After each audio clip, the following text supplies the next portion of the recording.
RTC సమ్మె గురించి మరిన్ని వివరాలు మనకు తెలియజేయడానికి మా కరెస్పాండెంట్ అమర్ లైవ్ ద్వారా సిద్ధంగా ఉన్నారు. అమర్, చెప్పండి. Over to Amar. తెలంగాణలో ఆర్టీసీ సమ్మె కొనసాగుతుంది. కార్మికులు నిన్న అర్ధరాత్రి నుంచే ఉదయం జరుపున ఏదంటే షిఫ్ట్ ఉంటుందో ఆ షిఫ్ట్ అన్నీ కూడా బంద్ చేసి మొత్తం ఆర్టీసీ డిపోల ఎదుటే బైఠాయిస్తున్నారు. కొన్ని చోట్ల ఉద్రిక్త పరిస్థితులు చోటు చేసుకుంటున్నాయి. అయితే ఆర్టీసీకి సంబంధించినటువంటి గ్రామీణ ప్రాంతాల్లోకి వెళ్ళే బస్సులు లేక ప్రజలు తీవ్ర ఇక్కట్లు పడుతున్నారని చెప్పుకోవచ్చు. ముఖ్యంగా చూసుకుంటే గ్రామీణ ప్రాంతాలకు సంబంధించి రూరల్ ఏరియాలో బస్సు లేదే జనాలు వేరే ఇతర ప్రాంతాలకు డిస్టిక్ కావచ్చు సిటీకి రాలేని పరిస్థితులు ఉంటాయి.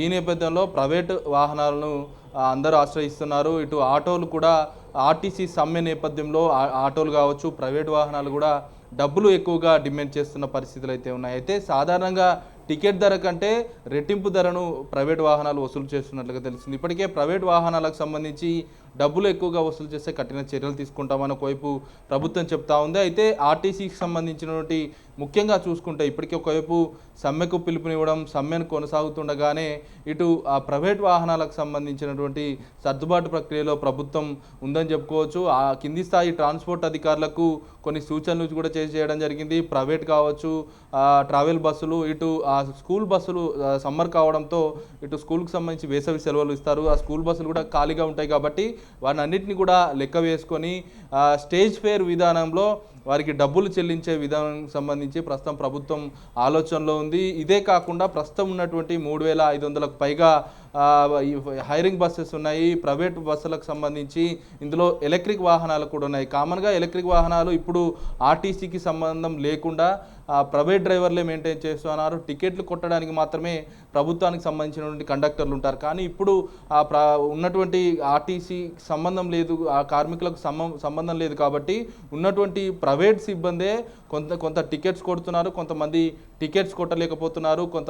ఏదైతే ఉన్నటువంటి మహాలక్ష్మి పథకం కింద మహిళలు ఉచిత బస్సు ప్రయాణం చేస్తుంటే ఇప్పుడు ఇవాళ సమ్మె మొదలైంది కాబట్టి పురుషులు కూడా చాలామందికి అంటే కండక్టర్లు ఉన్నా అందరికీ కొట్టే ఓపిక లేక ప్రైవేట్ జాబర్స్ కాబట్టి కొంతమందికే కొట్టడంతో పురుషులు కూడా చాలామంది ఉచితంగానే ప్రయాణిస్తున్నారని చెప్పుకోవచ్చు. అయితే ఈ క్రమంలోనే ఉన్నటువంటి ఆర్టీసీకి ఉన్నటువంటి ఈ ఒక్కరోజు ఆర్టీసీ ప్రారంభించినటువంటి ప్రైవేటు బస్సులకు సంబంధించి చూసుకుంటే కండక్టర్ల కొరతతో కండక్టర్లు ఉన్నా కూడా టికెట్లు కొట్టకపోవడంతో ఆర్టీసీకి పెద్ద ఎత్తున నష్టమైతే వాటిల్లుతున్న పరిస్థితి అయితే నెలకొంది. అయితే గ్రామీణ ప్రాంతాల్లో చాలామంది వృద్ధులు కావచ్చు, ఉన్నటువంటి మహిళలు, స్టూడెంట్స్ ఉన్నటువంటి చదువు కోసం కావచ్చు, పట్టణాలకు వైద్యం కోసం కావచ్చు, బంధుత్వరీత్యా ఇతర ప్రాంతాలకు వెళ్లేందుకు వాళ్ళ గమ్యాలని చేరుకోలేకపోతున్నారని చెప్పుకోవచ్చు. ఎందుకంటే ఆర్టీసీ సమ్మె చేస్తుండడంతో ఆర్టీసీ రథచక్రాలన్నీ కూడా డిపోలకే పరిమితం అయ్యాయి. ఉన్నటువంటి ప్రైవేట్ బస్సులకు సంబంధించి నడుస్తున్న నేపథ్యంలో అరకొరక బస్సులను నడుపుతుండడంతో గ్రామీణ ప్రాంతాలకు పూర్తిగా కనెక్టివిటీ తగ్గిపోతుంది. ప్రైవేట్కి సంబంధించినటువంటి ఆటోలు కావచ్చు, చిన్న చిన్న ట్రాన్స్పోర్ట్ వాహనాల్లో ఎక్కి వాళ్ళ గమ్యాలకైతే చేరుకుంటున్నారు. అయితే ప్రస్తుతం ఉన్నటువంటి ప్రభుత్వ విధానాల ప్రకారం ఇప్పటికే ప్రైవేట్ బస్సులను హైరింగ్ చేస్తున్నామని ఒకవైపు చెప్తా ఉంది. కానీ ప్రైవేట్ బస్సులకు సంబంధించి ఇంకా ట్రాన్స్పోర్ట్ అధికారులు లెక్క తీయలేదు. ఒకవేళ లెక్క తీసిన తర్వాత ఈ ఉన్న సమ్మర్ సీజన్లో మొత్తాన్ని కూడా వాడుకునేందుకు సిద్ధమయ్యారు. ప్రైవేట్ వాహనాలకు ఉన్నటువంటి స్టేజ్ ఫేర్ ఒక్కొక్క స్టేజ్కు ఒక్కొక్క అమౌంట్ను పెట్టి ప్రైవేట్ వాహనాలను పెట్టి ఆర్టీసీ యథావిధిగా ఎలా నడిపిందో ప్రస్తుతం ప్రైవేట్ వాహనాలను పెట్టి కూడా సర్వీసులు నడిపేందుకు ప్రభుత్వం అయితే సిద్ధంగా ఉందని చెప్పుకోవచ్చు. ఓవరాల్గా చూసుకుంటే ఆర్టీసీ సమ్మె కారణంగా గ్రామీణ ప్రాంతాలే కాకుండా హైదరాబాద్లో కూడా చాలామంది ఉద్యోగానికి వెళ్ళే వాళ్ళు కావచ్చు, స్టూడెంట్స్ తీవ్ర ఇబ్బందులు అయితే పడుతూ ఉన్నారు. ప్రైవేట్ వాహనాలను ఆశ్రయించి జేబులన్నీ గుల్ల చేసుకుంటున్నటువంటి పరిస్థితి అయితే నెలకొన్నాయి. Okay, right. Thank you Amar.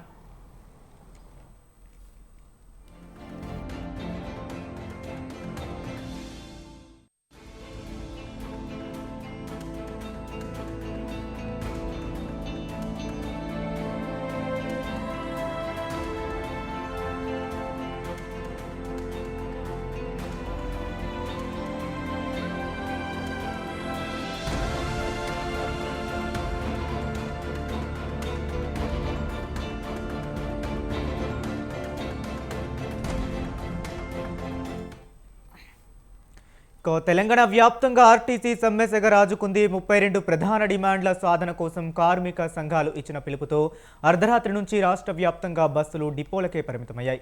సామాన్య ప్రయాణికులు, ముఖ్యంగా గ్రామీణ ప్రాంత ప్రజలు తీవ్ర ఇబ్బందులు పడుతున్నారు.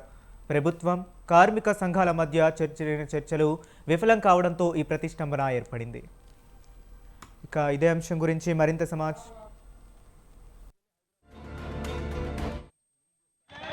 సహకరించండి. ప్రభుత్వం చెప్పే మాయ మాటలు చెప్పే వాటికి మీరు పోవద్దు.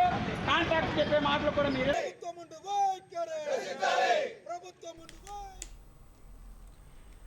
ఇక ప్రధానంగా ఎన్నికల హామీల అమలులో జాప్యం, సంస్థాగత సమస్యల పరిష్కారం కోరుతూ కార్మికులు సమ్మెకు దిగారు. ముఖ్యంగా గత ప్రభుత్వం ఇచ్చిన విలీన గెజిట్ను పూర్తి స్థాయిలో అమలు చేయాలని, గుర్తింపు సంఘాల ఎన్నికలు నిర్వహించాలని వారు పట్టుబడుతున్నారు. మహాలక్ష్మి పథకం ద్వారా ఆర్టీసీకి రావాల్సిన 3,000 కోట్ల రూపాయల బకాయిలు విడుదల కాకపోవడంతో తమకు రావాల్సిన డిఏ, రిటైర్మెంట్ బెనిఫిట్స్ అందడం లేదని కార్మికులు ఆగ్రహం వ్యక్తం చేస్తున్నారు.